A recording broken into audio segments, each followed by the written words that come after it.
Hello everybody, welcome to quick MCN. I got back late from work and also had some other projects to do, so we're going to get right into like a very kind of quickly made show. We start off with Blackouts. Oh my word, I never want to see this again. This is Absorbing Man. It's absorbed more than he's absorbed Kate Bishop. Let's be honest, that's what he's absorbed.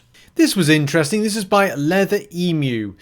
It shows all the champions that are not 7 stars. Of course, you can see the usual suspects down the bottom, like Magic. There is a bit of a rumor at the moment. I'm not going to cover it, but there has been, well, that we've potentially seen there could be a 6-star Magic coming to the game. Now, it's always difficult when these things are being leaked, or because then if Kabam see the leaks, then they'll go like, well, we're not going to do what that is, and they may go away from it. So it's always difficult. I always think that sometimes people that leak stuff, they might actually do more damage in other ways that they might not think, that could then damage the community as a result. But we'll see. We'll see what happens with it, whatever it is. Anyway, these are the champions that are not currently 7 stars. You can see them as 6 stars. I'd love a 7-star Doctor Doom. To be honest, a lot of these I'd like a 7 stars. I don't know. I thought Guillotine has been a 7-star. Maybe I'm just getting confused with Deathless Guillotine. But either way, you can see all the lovely champions there. Cosmic Ghost Rider, Gallon as a 7-star. I'd absolutely love that. Nick Fury as a 7-star.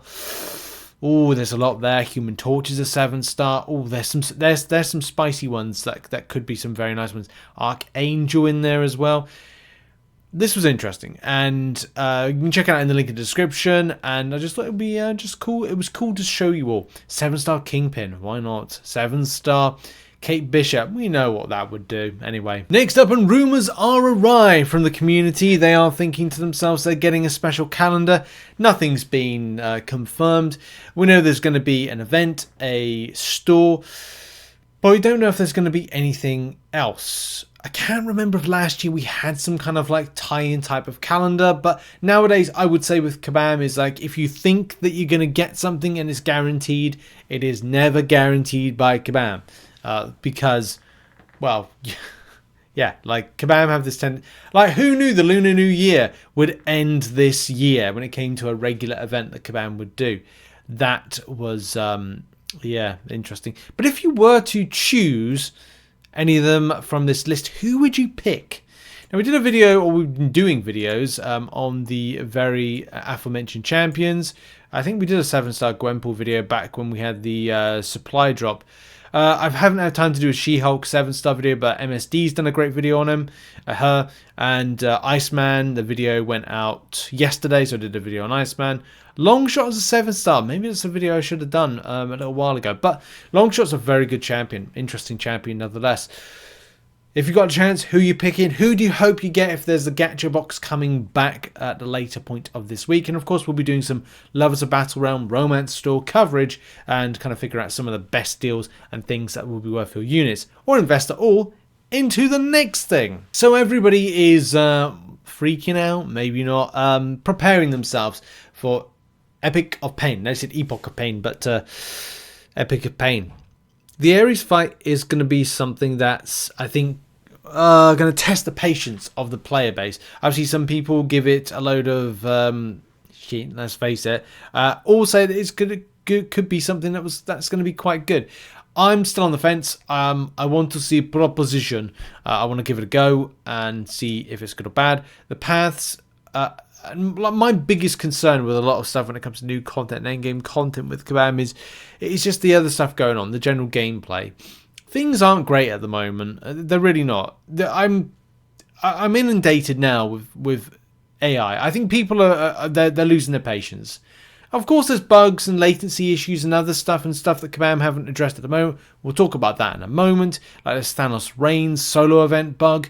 But yeah, there's a lot of like general concern around that when it comes to the quality of stuff, and that's the problem. Kabam are going to keep creating content, but at the same time, the quality of the gameplay aspects and the general fight around fighting and the defender AI natural pattern of movements are so just ridiculous, and the recovery time of it is just not great at this moment in time.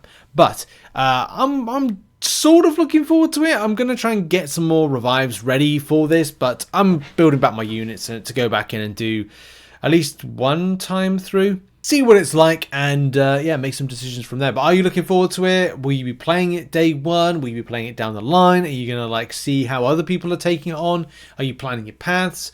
And that's one thing I would recommend to people. Like, I've held back on resources again because I was holding back on resources to rank up champions for the Karina's challenges.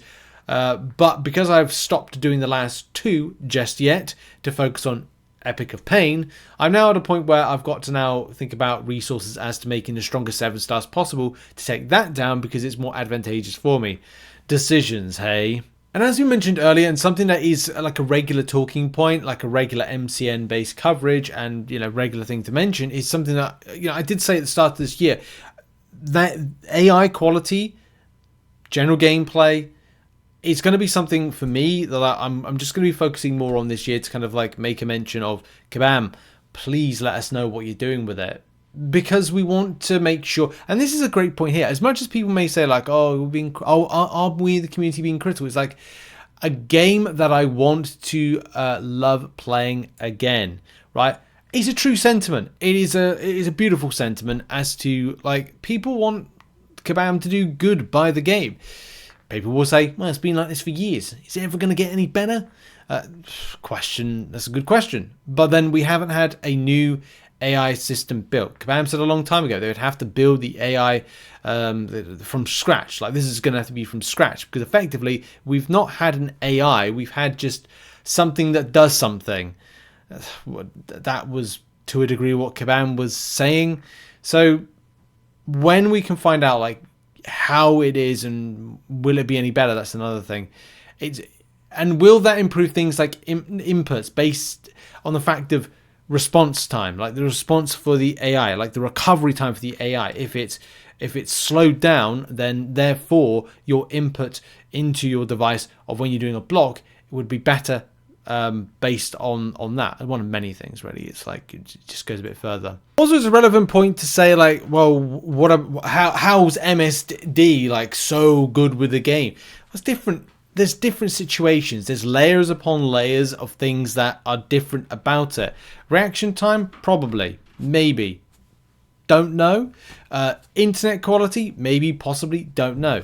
Is it something to do with device? Maybe, possibly, don't know. Is it, what are the factors? Of course, there's a lot of factors. There's a lot of incredibly skilled people at the game. What are they finding that is working well for them that is not for others? There's tons of questions. Like, is me playing on a device that is 4 years old now going to be beneficial to me? Probably not. Is it going to be better for me to play on PC when that's launched? Yes. But can I play on PC? No. So therefore, and I actually found that when I was playing on PC, the input base and the AI was better as a result, but maybe that's because of the input system based on the keyboard is very responsive. This is a gaming keyboard. It's not a brilliant gaming keyboard. I have a better one that I'm about to install with a new PC setup, but the response time is better. So as much as this person here might say like, oh, this player played good, it's not giving the full picture of things. And as I said, if you play the PC version, it operates differently from inputs, from AI movement and reaction time, and it just appears to be different overall. Either way, I'm looking forward to seeing what Kabam have got up their sleeves when it comes to improving it, and as well, will it match the PC quality, which not everybody has played. I'm very fortunate to have played the PC version, and was there something different there? We'll have to see. So there's some real issues at the moment, and to finish off the video, or finish off the MCN for today, is the issue around Thanos reigns. I don't know if anybody or everybody has, well, of course, a small majority, whatever it is, has selected a particular piece. We ascertained that that piece was a Deathless Guillotine piece, and that was causing a consistent flickering, which at this moment in time is making the game unplayable, which is not good.